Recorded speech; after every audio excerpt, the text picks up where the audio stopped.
OB45 is up on the PTS and probably coming early next week, maybe even Monday. It's brought Inara, the new frontlining champion, and the gameplay of her will be in the background of this footage. But I'll be playing on a live stream at about 12 o'clock GMT, which should be shortly after this video is up. I have already covered her in an overview in my last video if you want to go check that out, but today I'm going to be talking about all the other changes in OB45, and it's mainly focused on the balances that they've rolled out. First off, let's address the kitty in the room. Maeve has been nerfed into oblivion, and really has gone from a saber-toothed tiger to a purring little kitty. And let's just go over all of the abilities. So first off, 9 lives, your Q, no longer heals you by default. This has been moved to the Artful Dodger card, the legendary card, which heals Maeve for 500 in addition to cleansing debuffs. Her Pounce has reduced damage from 600 to 500, range reduced from 70 to 50, and also they fix an issue where sometimes you're able to cast it twice, which is good, but the reductions, they are very significant. We've also got Prowl reducing movement speed from 80 to 65% and increasing cooldown from 9 to 12 seconds. The thing with Maeve is that in lower skill tiers and in casual games she was kind of stomping, as she was hard as a counter with less aim skill and less map awareness and less general skill in the game. But as you go into the higher tiers and the level of play gets higher and higher, she became less and less viable, and she wasn't picked all too much in the esports scene, maybe coming out very occasionally. And I think that generally most of the other flankers, and especially Buck in the last patch, although we could talk about him later, was outperforming Maeve in that flanking role, especially Androxus, who hasn't actually seen any changes this patch. For me, I can understand that they wanted to change Maeve, as she wasn't fun for maybe 60% of the games, 60 to 70% of all the games played, because she was hard to play against and she has some inherent problems. One problem with Maeve is that visually she is very small and one of the harder characters to hit. And personally, maybe she did deserve a nerf, but not a nerf to absolutely everything about her. I mean, the Prowl was never something I would consider to be overpowered about Maeve. The Prowl was something that was okay. It's a movement ability that's alright, and only really comes to shine if you've got that triple jump on the legendary card. Otherwise, it's just an escape and you can still be shot whilst using it. The Pounce was her big one. This one, on its own, is a huge nerf. Just trying to get away, and it's like Evie's blink. It's so integral to using Maeve and is your literal one-click escape. And maybe people were using it too much in the wombo combos, using the left click and the right click, and people felt that was hard to counter because the right click was so easy to hit off on enemies. Like sometimes it does feel like it's a lock on because it's quite easy to aim. Nerfing the distance just makes it so much harder to get away. And finally, 9 lives no longer heals Maeve by default. I think this one perhaps was okay. I think this one was perhaps the one that they should have gone for and could have been okay, as it was annoying for Maeve to get away, heal up, and they didn't have to run away, they could just engage again. I think that's probably one of the most frustrating things about her. If they'd have just taken 9 lives out and put it into that card, it could have given utility to that legendary card, but then also not completely nerfed her sort of sustain. And Evie has a sort of sustain just in her cards when she blinks in and out, but they've taken it away from Maeve and they've not given any other options. And on top of the other 2 nerfs, I think it's too much. I think perhaps taking out just 9 lives with the heal, that could have been enough to settle her in the lower tiers, whilst also meaning that she was still viable in the higher tiers, and maybe people would pick up the CC immunity more. But this is just literally, let's kill Maeve at the moment.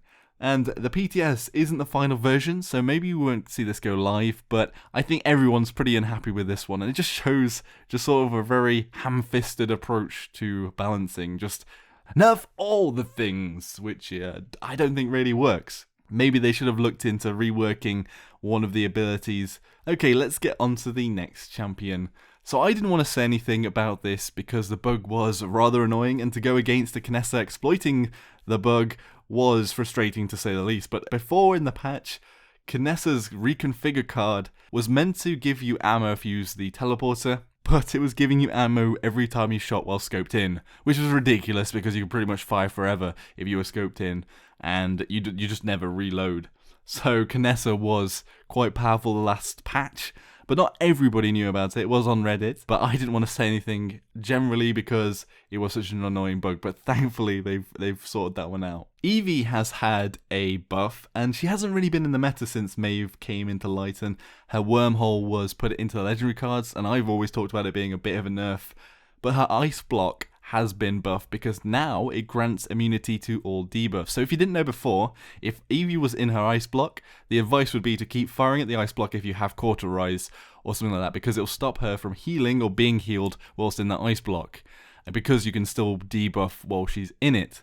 But now she can basically get rid of everything while she's in her ice block, and I think if you go into your ice block, I guess it gets rid of everything as well, so things like cauterize will just go whilst you're in there, which I think is a nice little buff to Evie and maybe pushing her back into the meta, but it's only small, so I don't think it's going to have a massive implication to playing her. Buck's legendary card Bounce House, which has been widely regarded as quite ridiculous, has a downside now because it increases the cooldown of Heroic Leap by 2 seconds. What this equates to in game, we'll have to see, but it did really need a nerf or some sort of tweaking, and hopefully this will sort it out. Grok has seen a nerf, and he has been very powerful as a damage dealer in this patch, and not as a support, I guess.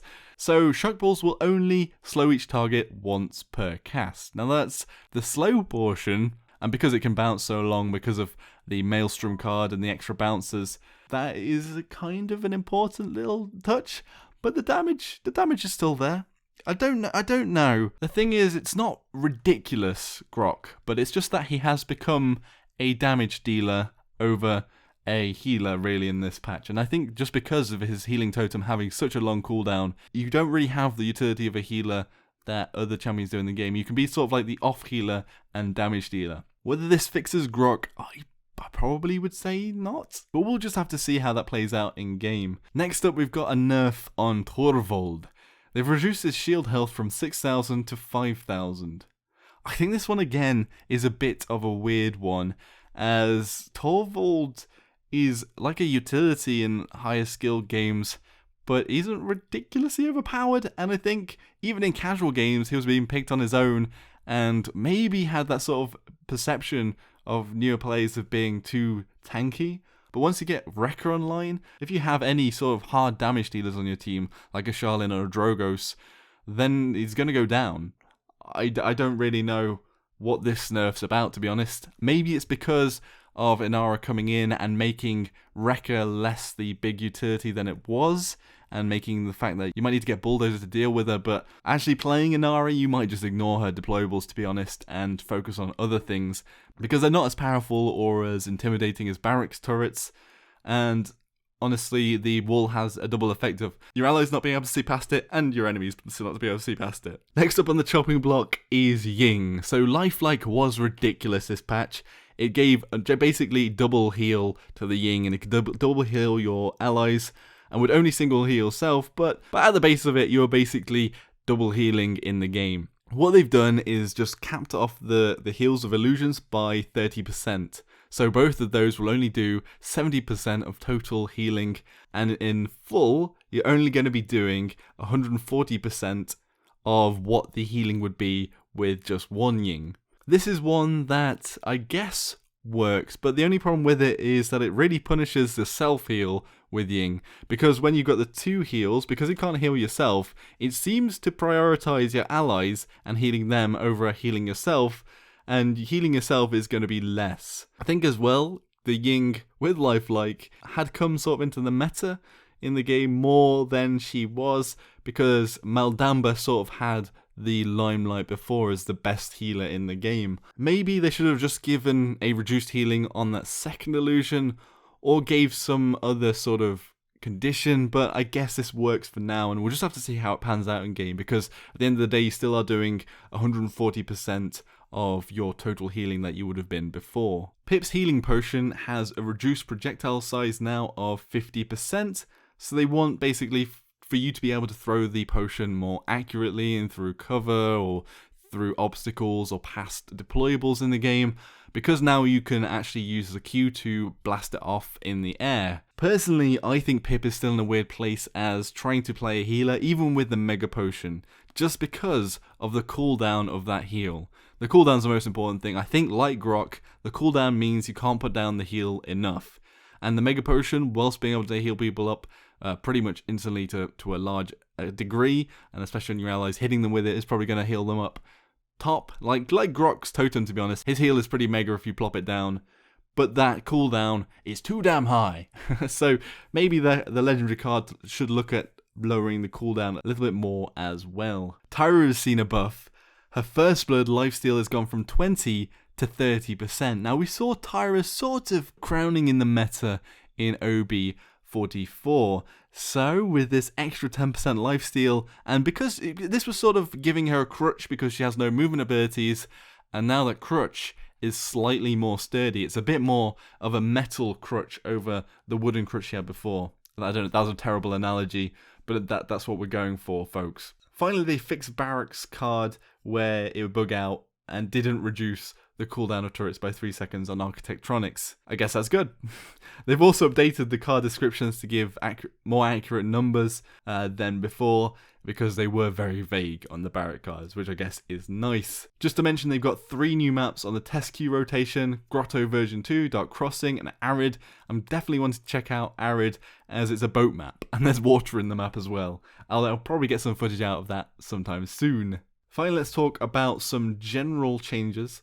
So achievements will now give you 1000 essence, and this was one of the things that I talked about when I kicked up a bit of stink about the essence system and how grindy it was and how RNG it was. That adds sort of a more regular income to newer players. Now there aren't currently that many achievements, and some of them are quite difficult to attain, but this is one step in the right direction, and they have said that they want to add more and more achievements and maybe give some specific ones that newer players can aim for. Now that's just a nice little touch and a move in the right direction. We don't have the disenchanting cards. Basically, if you didn't want one of the cards you got, you could disenchant it and get some essence, so it'd be more regular than just getting things from chests randomly, so you can make the builds that you want. We haven't seen it yet, and I really hope they stick to that, as that what could be the crux in making it not just an RNG drop system. You still have the RNG of the chest, but at least now you have more of a choice as a new player, and you're not stuck with just randomness. They have said that they fixed the issue with the duplicate customizations coming out of the Radiant chests, and sometimes the ones coming out where you only get one item out of the chest. And they said they're working for a solution for players affected by this during OB44 release, but I don't know, tracking that down could be ridiculous, and I don't know if they can tell who had that actually inflicted on them. So we might just see a flat drop of essence onto everybody again, just because they probably can't do anything else about it. And people are quite angry about it because people keep commenting on my YouTube. I still haven't got my refunds, I still haven't got my stuff for all the cards that are missing. So I'm guessing you're just going to get a dump of essence again, or something like that, or maybe a few Radiant chests flatly to everybody. Okay, finally, let's talk about the skins. We have the Baroness Tyra skin.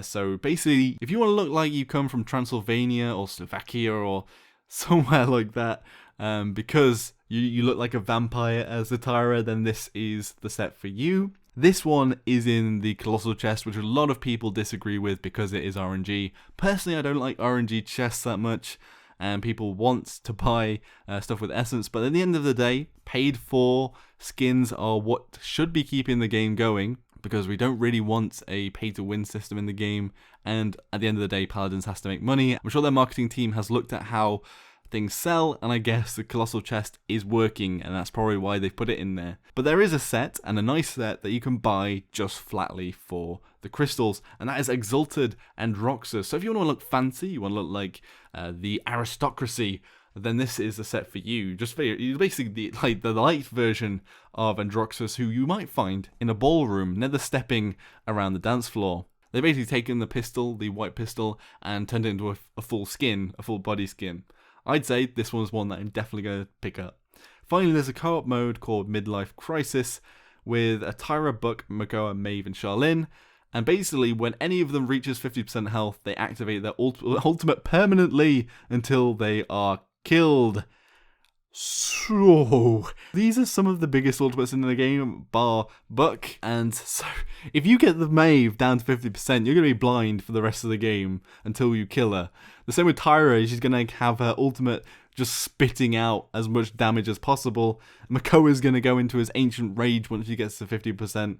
Just forever, and Charlin's going to go invisible forever. It sounds ridiculous, people are saying it's ridiculous, but I'll be doing a video on that, and trying to do a guide as well, seeing as I do a guide on every PvE encounter so far. Now that OB45 is out, and we've seen some balances to the legendary cards, I think I'm going to get on with doing some more champion guides, and I definitely want to get out a Charlin guide, maybe a Drogo's guide, maybe a Makoa guide, as they are the champions that I've sort of got pretty much nailed down. Anyway, what does everyone else think about OB45 and the rest of the patch, not just the Inara stuff coming out? Be sure to let me know in the comments section below. Like if you enjoyed the video, subscribe for more, and I'll see you all next time. Thanks for watching, folks. Joshino out.